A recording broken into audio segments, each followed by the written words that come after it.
ഹരേ കൃഷ്ണ. സർവം ശ്രീ രാധാകൃഷ്ണാർപ്പണമസ്തു.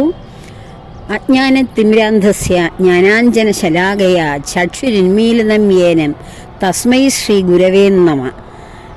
ഈ മഹാകുംഭമേളയുടെ ഈ മഹോന്നതമായ പുണ്യഭൂമിയിൽ നിന്നുകൊണ്ട് ഗുരുപരമ്പരകളെ, ആദി ശങ്കരാചാര്യർ മുതലുള്ള പരമ്പരകളെ, അതിനു മുമ്പുണ്ടായ ബ്രഹ്മദേവന്റെ മാനസപുത്രന്മാരായ സനകാദികൾ, നാരദ മഹർഷി, തുമ്പുരു, അതുപോലെ തന്നെയുള്ള ആ പ്രജാപതികൾ, അവരിൽ നിന്നുണ്ടായ മഹർഷി ശ്രേഷ്ഠന്മാർ, സനാതനധർമ്മത്തിൻ്റെ ആദി വേരുകൾ, ആദ്യന്തം ഭഗവാനാൽ സൃഷ്ടിക്കപ്പെട്ട സർവ്വ ഗുരുഭൂതന്മാരെയും ഈ പുണ്യഭൂമിയിൽ നിന്ന് മനസ്സാ പാദനമസ്കാരം ചെയ്യുന്നു, സാഷ്ടാംഗം പ്രണമിക്കുന്നു.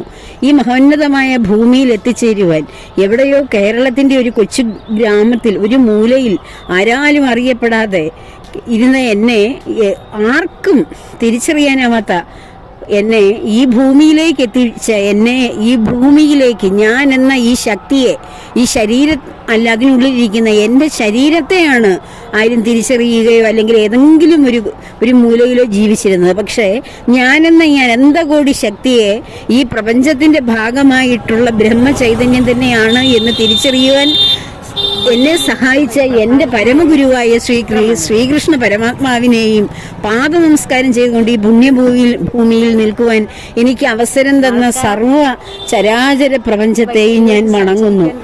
എത്രയും ശ്രേഷ്ഠമായ ഈ മഹോന്നതമായ ഭൂമിയിൽ ഈ കുംഭമേളയുടെ അമൃത സ്നാനഘട്ടത്തിൻ്റെ അവസാന ഭാഗമായ മഹാശിവരാത്രിയുമായി ബന്ധപ്പെട്ട ഈ ദിവസങ്ങളിൽ എത്തിച്ചേരുവാൻ എനിക്ക് അവസരം തന്ന ഭഗവാന്റെ കാരുണ്യത്തിൻ്റെ എത്രയോ നൂറ്റാണ്ടുകൾ, എത്ര ജന്മങ്ങൾ എടുത്തിട്ടാവും ഈ ഒരു പുണ്യകർമ്മത്തിന് വേണ്ടി ഭഗവാൻ എന്നെ, എൻ്റെ ശരീരത്തെ ഈ പ്രാപ്തമാക്കിയത്, എൻ്റെ ബോധത്തെ ഇവിടെ വരെ കൊണ്ട് എത്തിച്ചത്. ഈ മഹാസ്നാനത്തിന് വേണ്ടി ഭഗവാൻ തന്ന അനുഗ്രഹത്തിനായി സഹസ്രകോടി പ്രണാമങ്ങൾ ആ പത്മപാദങ്ങളിൽ ഞാൻ സമർപ്പിക്കുന്നു. ഇവിടെ നമ്മൾ കരുതുന്നത് പോലെ കേരളത്തിൽ നിന്ന് നോക്കുമ്പോൾ കേരളീയരാണ് ഇതിൽ കാണാൻ അപൂർവം.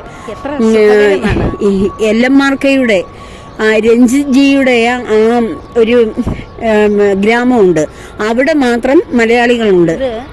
അല്ലാതെ ഈ മഹാഭൂമിയിൽ സഹസ്രകോടി ജനങ്ങൾ വന്ന് ചേരുന്ന ഇവിടെ എങ്ങും ഒരു മലയാളമോ മലയാളിയെയോ കാണാൻ കഴിയുന്നില്ല.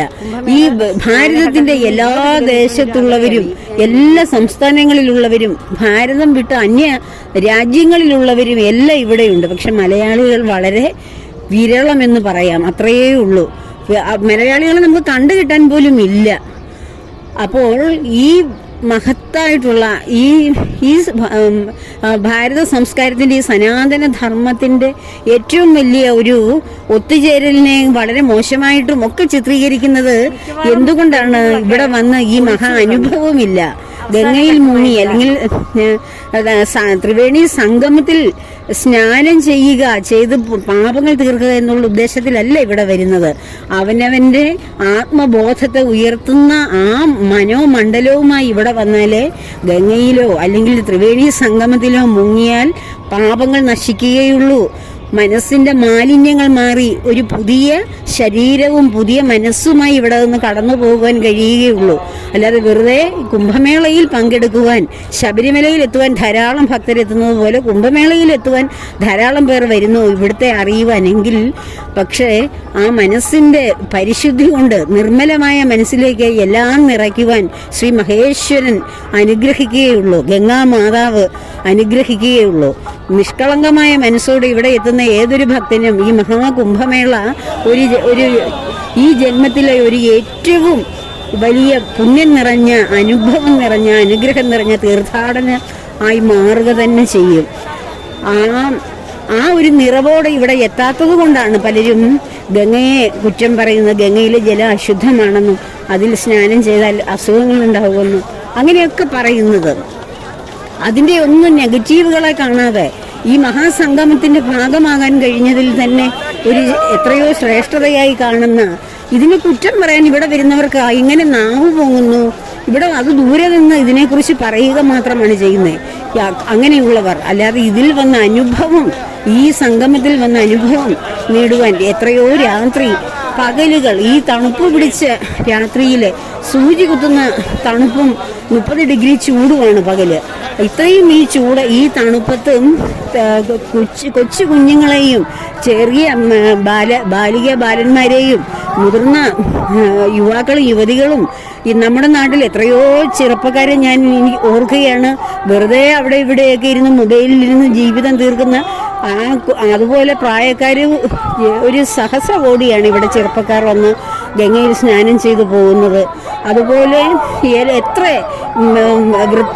വൃദ്ധകൾ നിവർന്നു നിൽക്കാൻ കഴിയാത്തവർ അവർ വരെയും വടിയും കുത്തിപ്പിടിച്ചാണ് വരുന്നത്. അവർക്ക് ആർക്കും ഒരു പരിക്ക് കേൾക്കുന്നില്ല. എല്ലാവരും സമാധാനമായിട്ട് സ്നാനം ചെയ്തിട്ട് തിരികെ പോവുകയും ഇവിടൊക്കെ ടെന്റുകളിൽ താമസിക്കുകയും ഒക്കെ ചെയ്യുന്നു. ഇവിടെ ആർക്ക് എന്താണൊരു വിഷയം, എന്താണൊരു കുഴപ്പം, എന്താണ് ഇല്ലായ്മ? സർവ്വ നിറവിന്റെയും ആത്മീയ നിറവിന്റെയും ഭൗതിക നിറവിന്റെയും മഹാസാമ്രാജ്യമായ ഈ കുംഭമേള നഗരിയിലേക്ക് എത്തപ്പെടാൻ ഓരോരുത്തർക്കും കഴിയുന്നത് ജന്മാന്തര പുണ്യം. ഓരോരുത്തരും ഓരോ കെട്ടുകളിൽ ബന്ധപ്പെട്ട് ആ ബന്ധനസ്ഥരായിട്ട് ഓരോ സ്ഥലങ്ങളിലും വരുന്ന ഇതിന്റെ വീഡിയോകളും ദൃശ്യങ്ങളും ഒക്കെ കാണുമ്പോൾ അവർക്കും അവരുടെ മനസ്സും ഇവിടെ എത്തണമെന്ന് ആഗ്രഹിക്കുകയാണ്. കാരണം ബന്ധനങ്ങളിൽപ്പെട്ട് ഭൗതിക ജീവിതത്തിന്റെ ബന്ധനങ്ങളിൽപ്പെട്ട് നമ്മങ്ങനെ ഉയരുമ്പോൾ ആ ബന്ധനങ്ങൾക്ക് അതീതമായി ബന്ധനങ്ങളെ ദിവസത്തേക്കെങ്കിലും മാറ്റിവെച്ച് മനസ്സിനെ സ്വതന്ത്രമാക്കി ജീവിതത്തെ സ്വതന്ത്രമാക്കി ഇവിടെ എത്തുവാൻ ഭഗവാൻ അനുവദിച്ചത് ജീവിതത്തിന്റെ ഏറ്റവും വലിയ ശ്രേഷ്ഠതയായി കാണുന്നു.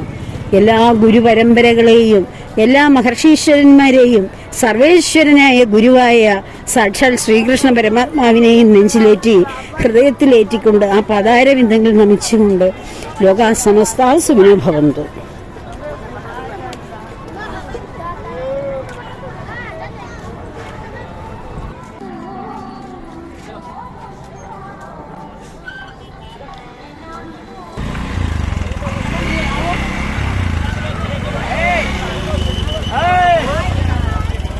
换衣服。